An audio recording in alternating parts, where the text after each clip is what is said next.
I would say if you haven't gone through a trial, it's not a matter of if, it's when. And so I would encourage you to build a foundation of being in the Word and in prayer, both of those things, so that when the time comes, you have a foundation to fall back onto, and God will bring you through it. My name is Neesa Wharton, and I am a member of One Life. I've been here for 20 years now, this past July.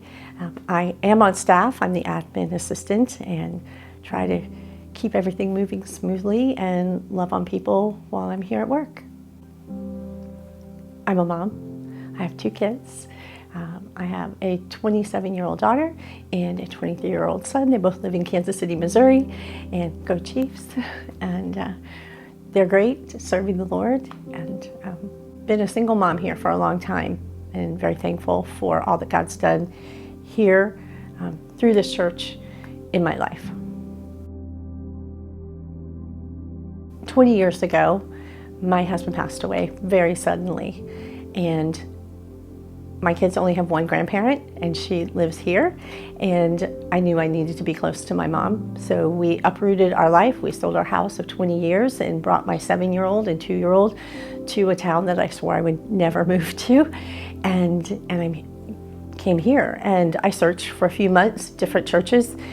I sat in a church where I would sob every service, literally tears, and no one came over to just put a hand on my back and say, well, are you okay? And that was hard, but I kept going, you know. And a friend of a friend from South Florida said, hey, I know someone that's gonna come and help paint your ceiling. And I thought, I don't need that, you know. But she came and she asked what kind of church I was looking for, and she realized that that church was not the right one. It was a little small for us.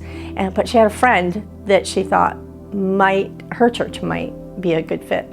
So I made some connections, and I showed up, and that friend didn't show up that day, but I knew the first day that I was in the right church, and the pastor was preaching through Ephesians, Pastor Dwayne Hoffman, and I knew that day that's where I needed to be, and now it's 20 years.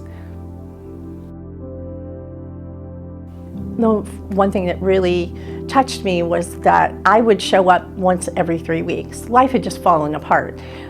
Here I was trying to figure out my life in a new city with little children, no dad, and questioning, like, how did my life turn out this way? And no one gave me any sideways looks when I showed up every 3 weeks. They just loved me. Hey, come sit with me. You know, they listened to me. They invited me into their homes and to parties. Being the single mom, you know, I was definitely one of few single moms, and just that acceptance. When I couldn't build friendships, they were still pouring into me with no strings attached. So that meant a lot.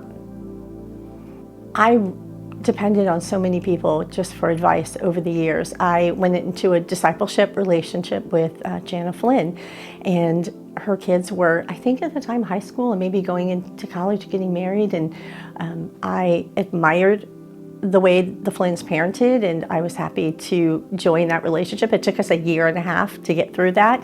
The kids were young. Any parenting questions I had, I was able to go to Jana. There was another dear friend, Dorothy Dersh. I would corner her in the hallway and say, I don't know what I'm gonna do. He's driving me crazy. And she doesn't remember a particular conversation, but those words are ingrained in my heart and helped sustain me through those crazy teenage years. Just women that didn't even know they were pouring into me in a side conversation in a hallway or after a church service. And being, when my kids moved to the teens, it was really encouraging to have counselors who would help me as I was navigating teens, and our pastors to sit down and help give me some advice. I always said they were my personal parenting team. You know, I couldn't have done it. They were very accepting when I had to bring my kids to ladies' Bible studies and inviting us into their homes. And even still being, you know, the stage of life I am, I'm so thankful for my friends that love me and take me in and include me in their families on holidays. If it's Easter, saying, hey, come over to our house and share a meal with us. And it means a lot to me. As a single mom, you know, there are still bills to pay, right? And I have watched God do amazing things, and I have chosen to live a life that I think is simpler, so that I could stay home and be with my kids. But there are still bills that had to be paid. We had no life insurance, and so it was whatever kind of work I could do, whether I was bussing tables with my mom at her diner or volunteering at different places. But about probably 10, 12 years ago, I had the opportunity to take a position with a homeschooling group and get paid for that.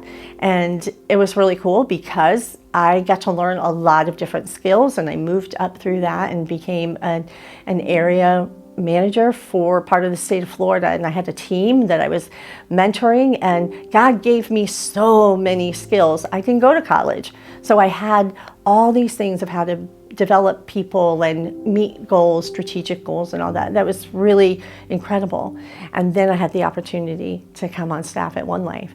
And it's amazing how God has taken all of those years of working as a homeschool mom, that I can bring that to my church, which is incredible to me, whether it's conflict resolution or it's developing leaders, pouring into people, scheduling our calendar for the year, setting goals for say Night to Shine or our Christmas season, and helping keep our team on track. It's incredible that I now have all these skills because of that, and it is my joy to give back to my church that's given so much to me. There's not a day in 9 years that I have not wanted to come to work.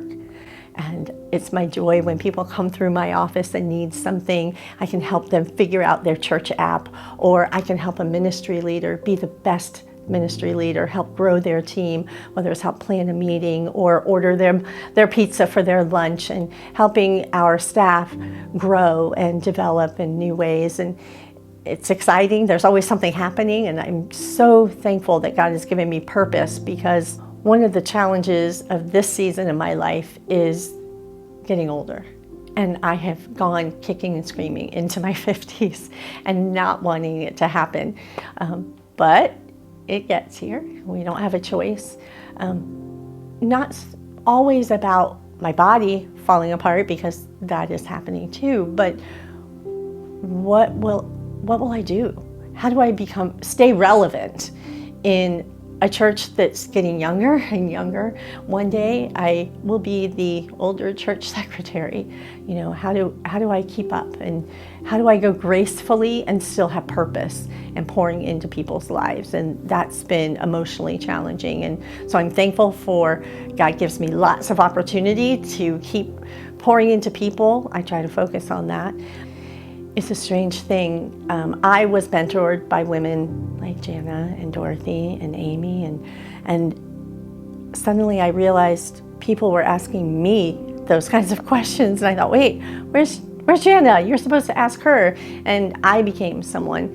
And God has interestingly put a lot of young women in my life, in their young 20s and even 17-year-olds, and I get to meet with them, and we go have coffee and we talk about what it's like to be a female leader in the church, and how can you grow in that, and biblically, and just pouring into young girls who are anticipating the next stage of their life. You know, what does it look like to serve the Lord when you're anticipating being married? And we live life, we do vacations together, and it's an honor that they would want to hang out with me at my age, but I get to watch them grow, and it's a huge blessing, you know, to catch up with them.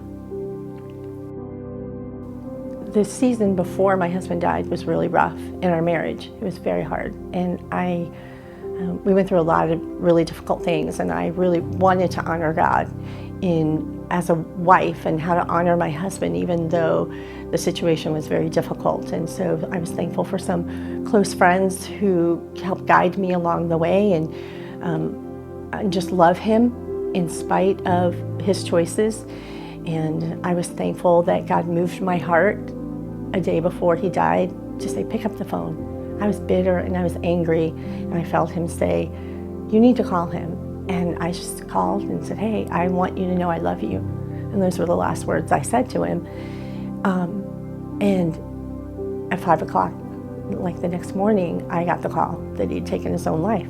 And I was so thankful that God had moved me outside of my own anger at the situation that I had no regrets. I honored him, I served him as a wife, and I let him know I loved him all the way through. Part of going through a big loss, I realized over 20 years that my prayer life was rocked. I thought, maybe I didn't believe hard enough. Why didn't God change my circumstances? He had the ability to keep my husband alive. Why didn't he do that? And I didn't stop praying, and I saw God move through prayers, but whenever a trial would come up, I found myself falling back into those old habits and thoughts.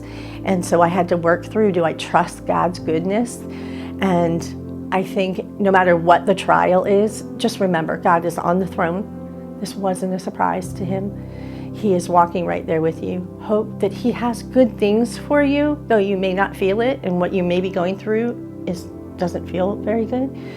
And you can't have peace, and he will take that peace and he'll turn it into joy, afterwards.